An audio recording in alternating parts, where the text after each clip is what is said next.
Welcome to wishful ಅಡುಗೆ ಮನೆ. ಇವತ್ತು ನೋಡಾಶ ನಾವು 1 ಕಪ್ ತೊಗರಿಬೇಳೆಯಿಂದ ನಾವು ಉತ್ತರ ಕರ್ನಾಟಕದ್ದು ಒಂದು ಪಾಲಕ್ದು ಒಂದು ರೆಸಿಪಿ ಮಾಡೋಣ. ತೊಗರಿಬೇಳೆ ಮತ್ತು ಪಾಲಕ್ ಹಾಕ್ಬಿಟ್ಟು ಇಲ್ಲೊಂದು ಕುಕ್ಕರ್ ಅನ್ನ ತಗೊಂಡಿರೋದು. ಇವಾಗ ಈ ಕುಕ್ಕರ್ ಒಳಗಡೆ ನಾವು 1 ಕಪ್ದಷ್ಟು ತೊಗರಿಬೇಳೆನ ಹಾಕೊಂಡು ಇದನ್ನ 2 ರಿಂದ 3 ಸರ್ತಿ ನಾವು ವಾಶ್ ಮಾಡ್ಕೊಂಡು ಬರೋಣ. ನೋಡೇಶ, ಇದನ್ನ ನಾವು 3 ಸಲ ವಾಶ್ ಮಾಡ್ಕೊಂಡು ಬಂದೀವಿ.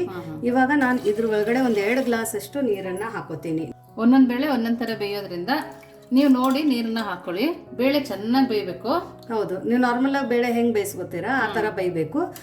ನೋಡಿ, ಕುಕ್ಕರಲ್ಲಿ ಬೇಳೆ ಇಟ್ಟಿದೀವಲ್ವಾ, ಇವಾಗ 1 ಸ್ಪೂನ್ ಎಣ್ಣೆನ ಹಾಕೊಳ್ತಾ ಇದೀವಿ. ಎಣ್ಣೆ ಹಾಕೊಳ್ಳೋದ್ರಿಂದ ಬೇಳೆ ತುಂಬಾ ಚೆನ್ನಾಗಿ ಬೇಯುತ್ತೆ. ಅದಕ್ಕೆನೆ ಸಣ್ಣದಾಗಿ ಕಟ್ ಮಾಡಿರೋ ಪಾಲಕನ್ನ ಸೇರಿಸ್ಕೊಳ್ತಾ ಇದೀನಿ. ನೋಡಿ, ಈ ತರ ಸಣ್ಣ ಸಣ್ಣದಾಗಿ ಕಟ್ ಮಾಡಿದ್ರೆ ಚೆನ್ನಾಗಿರುತ್ತೆ. ಇವಾಗ ಪಾಲಕ್ ಹಾಕಿದ ನಂತರ ಇಲ್ಲಿ ನಾನು 2 ದಪ್ಪ ಟೊಮೆಟೊನ ಕಟ್ ಮಾಡ್ಕೊಂಡು ತಗೊಂಡಿದ್ದೀನಿ. ಇದನ್ನು ಸಹ ಇದ್ರ ಒಳಗಡೆ ಹಾಕೊಳ್ಳೋಣ. ಅದ್ರ ಕೂಡ ಅಷ್ಟೇ, ಇಲ್ಲಿ ನಾನು 5 ಹಸಿಮೆಣಸಿನಕಾಯಿನ ಮಧ್ಯದಲ್ಲಿ ಸೀಳಿ ಬಿಟ್ಟು ತಗೊಂಡು ಹಾಕೋತಾ ಇದ್ದೀನಿ. ಸೊ ಇದನ್ನು ಸಹ ಇದೇ ತರ ಹಾಕೊಳ್ಳೋಣ. ಹೆಂಗೂ ತೆಳಗಡೆ ನೀರು ಹಾಕೊಂಡಿದ್ದೀವಿ, ಹಾಗಾಗಿ ಇವಾಗ ನೀರು ಹಾಕೊಳ್ಳೋದೇನು ಬೇಕಾಗಿಲ್ಲ. ಇವಾಗ ಇದಕ್ಕೆ ಲಿಡ್ ಅನ್ನ ಮುಚ್ಚಿಬಿಟ್ಟು ನಾವು 5 ರಿಂದ 6 ವಿಸಲನ್ನ ತಗೊಳ್ಳೋಣ. ಸೊ ನೋಡಿ, ಇಲ್ಲಿ ದಪ್ಪ ತಳ ಇರೋದ್ ಪಾತ್ರೆನ ತಗೊಳ್ಳೋಣ. ದಪ್ಪ ತಳೆಯಿಂದ ಪಾತ್ರೆ ತಗೊಂಡ್ಬಿಟ್ಟು ಇದ್ರ ಒಳಗಡೆ ನಾನು 1-2 ಸ್ಪೂನ್ ಅಷ್ಟು ಎಣ್ಣೆನ ಹಾಕೋತೀನಿ. ಸೊ ಇವಾಗ ಫ್ಲೇಮ್ ಅನ್ನ ಹಾಯಲ್ಲಿ ಇಟ್ಕೊಂಡು ಎಣ್ಣೆ ಚೆನ್ನಾಗಿ ಕಾಯ್ದ ನಂತರ ಇದ್ರ ಒಳಗಡೆ ನಾವು ಸಾಸಿವೆ ಮತ್ತು ಜೀರಿಗೆನ ಹಾಕೊಳ್ಳೋಣ. ನೋಡಿ, ಇವಾಗ ಕರಿಬೇವಿನ ಸೊಪ್ಪನ್ನು ಕೂಡ ಸೇರಿಸ್ಕೊಬೇಕು. ಸಣ್ಣದಾಗಿ ಕಟ್ ಮಾಡಿರೋ ಈರುಳ್ಳಿ. ಫ್ಲೇಮ್ ಅನ್ನ ಹಾಯಲ್ಲಿನೇ ಇಟ್ಕೊಂಡಾಯ್ತ ಚೆನ್ನಾಗಿ ಇದನ್ನ ಹುರ್ಕೊಳ್ಳೋಣ. ನಮ್ಮ ಚಾನಲಲ್ಲಿ ಉತ್ತರ ಕರ್ನಾಟಕದ ಸುಮಾರು ರೆಸಿಪಿಗಳನ್ನ ಹಾಕಿದ್ದೀವಿ. ನೀವು ಚಾನಲ್ಗೆ ವಿಸಿಟ್ ಮಾಡಿದ್ರೆ ಗೊತ್ತಾಗುತ್ತೆ. ಸೊ ಇವಾಗ ನೋಡಿ, ಇದು ಈರುಳ್ಳಿ ಚೆನ್ನಾಗಿ ಫ್ರೈ ಆಗಿದೆ, ಸ್ವಲ್ಪ ಕೆಂಪಾಗಿದೆ. ಇವಾಗ ಇದ್ರ ಒಳಗಡೆ ಅಷ್ಟೇ ನಾವು ಕ್ರಷ್ ಮಾಡ್ಕೊಂಡು ಇಟ್ಕೊಂಡಿರುವಂಥ ಶುಂಠಿ ಮತ್ತು ಬೆಳ್ಳುಳ್ಳಿನ ಹಾಕೊಳ್ಳೋಣ. ಹೌದು. ಸೊ ಫ್ಲೇಮನ್ನು ಹಾಯಲ್ಲಿನೇ ಇಟ್ಕೊಳ್ಳಿ. ಇವಾಗ ಶುಂಠಿ ಮತ್ತು ಬೆಳ್ಳುಳ್ಳಿದ್ದು ಹಸಿ ವಾಸನೆ ಹೋಗೋ ತನಕ ಹುರ್ಕೊಳ್ಳೋಣ. ನಾವು ಬೇರೆ ಬೆಳ್ಳುಳ್ಳಿ ಕೂಡ ಹಾಕೋಬೋದಾ? ಬರೀ ಬೆಳ್ಳುಳ್ಳಿನೂ ಹಾಕೋಬಹುದು. ಅಥವಾ ಯಾರಾದ್ರೆ ಈರುಳ್ಳಿ ಬೆಳ್ಳುಳ್ಳಿ ತಿನ್ನಲ್ಲ ಅಂದ್ರೆ ಅವರು ಬೆಳ್ಳುಳ್ಳಿ ಮತ್ತು ಈರುಳ್ಳಿನ ಸ್ಕಿಪ್ ಮಾಡು ಕೂಡ ಈ ರೆಸಿಪಿನ ಮಾಡ್ಕೋಬಹುದು. ಬರೀ ಶುಂಠಿ ಹಾಕೊಳ್ಳಿ ಆ ಟೈಮಲ್ಲಿ. ಸೊ ನೋಡಿ, ಇದು ಇವಾಗ ಫ್ಲೇಮನ್ನು ಲೋ ಅಲ್ಲಿ ಇಟ್ಕೊಳ್ಳೋಣ. ಇವಾಗ ಫ್ಲೇಮನ್ನು ಲೋ ಅಲ್ಲಿ ಇಟ್ಕೊಂಡು ಇದ್ರ ಒಳಗಡೆ ನಾವು ಒಂದು ಸ್ವಲ್ಪ ಅರಿಶಿಣದ ಪುಡಿನ ಹಾಕೊಳ್ಳೋಣ. ಅರಿಶಿಣದ ಪುಡಿ ಹಾಕೊಂಡು ಜಸ್ಟ್ ನೀವು ಈ ಥರ ಮಿಕ್ಸ್ ಮಾಡ್ಕೊಳ್ಳಿ. ಈ ಥರ ಮಿಕ್ಸ್ ಆದ ನಂತರ ಇವಾಗ ನಾವು ಕುಕ್ಕರಲ್ಲಿ ಏನು ಬೇಳೆ ಮತ್ತು ಪಾಲಕನ್ನು ಕುದಿಸ್ಕೊಂಡಿದ್ದೀವಲ್ಲ ಟೊಮೆಟೊ ಹಾಕಿ, ಅದು ತುಂಬ ಚೆನ್ನಾಗಿ ಕುದ್ದಿದೆ. ನೋಡಿ ನೋಡಿ, ಈ ಥರ ಬೇಯಿಸ್ಕೊಬೇಕು. ಹೌದು.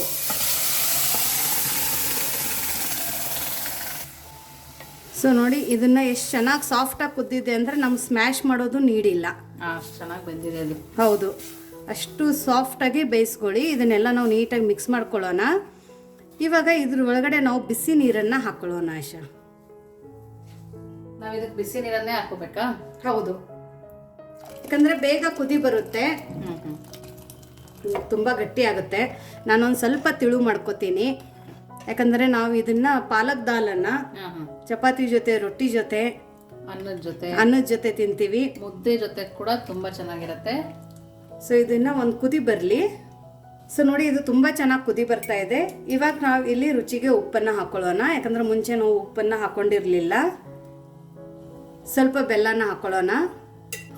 ಇವಾಗ ನೋಡಿ, ಹಸಿ ಮೆಣಸಿನ್ಕಾಯಿ ಹಾಕೊಂಡಿದ್ವಲ್ಲ ಆಶಾ, ಹಸಿ ಮೆಣಸಿನ್ಕಾಯಿ ಹಾಕೊಂಡಿದ್ರೆ ಕೆಂಪು ಖಾರದ ಪುಡಿ ನೋಡ್ಬಿಟ್ಟು ಹಾಕೊಳ್ಳಿ. ಖಾರ ಜಾಸ್ತಿ ತಿನ್ನೋರಾದ್ರೆ ಸ್ವಲ್ಪ ಜಾಸ್ತಿ ಹಾಕೋಬಹುದು. ಹೌದು.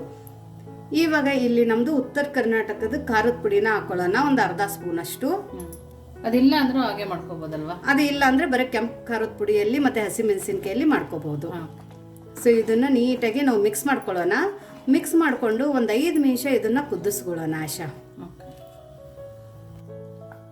ನೋಡಿ, ಇವಾಗ ಚೆನ್ನಾಗಿ ಕುದೀತಾ ಇದೆಯಲ್ಲ, ಇವಾಗ ನಾವು ಕೊತ್ತಂಬರಿ ಸೊಪ್ಪನ್ನ ಸೇರಿಸ್ಕೊಳ್ತಾ ಇದೀವಿ. ನೋಡಿ, ಇವಾಗ ಒಂದ್ಸರಿ ತಿರುಗಿಸ್ಕೊಂಡು ಇವಾಗ ಚೆನ್ನಾಗಿ ಕುದ್ದಿದೆ. ನಾವು ಇವಾಗ ಸ್ಟವ್ನ ಆಫ್ ಮಾಡಿಕೊಂಡು ಸರ್ವಿಂಗ್ ಹೇಗೆ ಮಾಡೋದು ನೋಡೋಣ ಬನ್ನಿ. ಸೊ ನೋಡಿ, ದಾಲ್ ರೆಡಿ ಆಗಿದೆ. ಇವತ್ತು ನಾವು ಉತ್ತರ ಕರ್ನಾಟಕ ಸ್ಟೈಲಲ್ಲಿ ಇದು ಪಾಲಕ್ ದಾಲನ್ನು ಯಾವ ಥರ ತಿನ್ನೋದಂತ ನೋಡೋಣ. ಇಲ್ಲಿ ನಾನು ಚಪಾತಿನ ಮಾಡ್ಕೊಂಡಿದ್ದೀನಿ. ಸೊ ಈ ಚಪಾತಿ ನಾವು ಈ ಥರ ಮುರ್ಕೊಳ್ಳೋಣ. ನಿಮ್ಮ ಹತ್ರ ರೊಟ್ಟಿ ಇದ್ರೆ ರೊಟ್ಟಿ ಮುರ್ಕೊಳ್ಳಿ. ಖಡಕ್ ರೊಟ್ಟಿ ಜೊತೆನೂ ಚೆನ್ನಾಗಿರುತ್ತೆ, ಚಪಾತಿ ಜೊತೆ ಚೆನ್ನಾಗಿರುತ್ತೆ. ಇವನ್ ಅಕ್ಕಿ ರೊಟ್ಟಿ ಇದ್ರೂ ಈ ಥರ ಮುರ್ಕೊಳ್ಳಿ. ನಿಮಗೆ ಸಾಫ್ಟ್ ಚಪಾತಿ ಬೇಕಂದ್ರೆ ಕಮೆಂಟ್ ಮಾಡಿ ತೋರಿಸ್ತೀವಿ. ಇದ್ರ ಮೇಲ್ಗಡೆ ಒಂದು ಸೌಟ್ ಈ ಪಾಲಕ್ ದಾಲನ್ನು ಹಾಕೊಂಡು ತಿಂತಾ ಇದ್ದರೆ ನೀವೇ ಕಮೆಂಟ್ ಮಾಡಿ ಹೇಳಿ ಹೇಗಿರುತ್ತೆ ಅಂತ. ಇದ್ರ ಮೇಲ್ಗಡೆ ಒಂದು ಅರ್ಧ ಸ್ಪೂನ್ ತುಪ್ಪ ಹಾಕೊಳ್ಳೋಣ ಆಶಾ. ಇಷ್ಟು ಸಖತ್ತಾಗಿ ಟೇಸ್ಟ್ ಬರುತ್ತೆ. ಇವಾಗಲೇ ಬಾಯಲ್ಲಿ ನೀರು ಬರ್ತಾ ಇದೆ. ಇದನ್ನು ಮಿಕ್ಸ್ ಮಾಡಿಬಿಟ್ಟು ನೋಡು ಆಶಾ ಹೇಗಾಗಿದೆ. ಒಬ್ಬಬ್ಬ ಏನು ಘಮ ಬರ್ತಾ ಇದೆ. ತುಂಬ ಚೆನ್ನಾಗಿದೆ ಪ್ರತಿಭಾ. ತುಪ್ಪದ ಸ್ಮೆಲ್ಲು ಕೂಡ ಇದೆ. ತುಂಬ ಟೇಸ್ಟಿಯಾಗಿದೆ. ತುಂಬ ಸಖತ್ತಾಗಿದೆ. ಇಷ್ಟು ಸಖತ್ತಾಗಿದೆ ಅಂದರೆ ನೀವು 4 ಚಪಾತಿ 3 ಬಿಟ್ಟು ಹಾಕೊಂಡು ತಿಂತೀರಾ. ಒಂದೇ ಥರ ತಿಂದು ತಿಂದು ಬೇಜಾರಾಗಿರುತ್ತೆ. ಸೊ ಒಂದು ಸರ್ತಿ ನೀವು ಈ ಉತ್ತರ ಕರ್ನಾಟಕ ಸ್ಟೈಲಲ್ಲಿ ತಿಂದು ನೋಡಿ, ಖಂಡಿತ ನಿಮಗೆ ಇಷ್ಟ ಆಗುತ್ತೆ. ಸೊ ನಿಮಗೆ ಈ ರೆಸಿಪಿ ಹೇಗೆ ಅನ್ನಿಸ್ತು ಅಂತ ಕಮೆಂಟ್ ಮೂಲಕ ತಿಳಿಸೋದನ್ನು ಮರಿಬೇಡಿ. ಇನ್ನೂ ನಮ್ಮ ಚಾನೆಲ್ನ ಲೈಕ್ ಮಾಡಿಲ್ಲ ಅಂದರೆ ಲೈಕ್ ಮಾಡಿ, ಶೇರ್ ಮಾಡಿ, ಸಬ್ಸ್ಕ್ರೈಬ್ ಮಾಡಿ ವಿಶ್ಫುಲ್ ಅಡುಗೆ ಮನೆಗೆ. Thank you.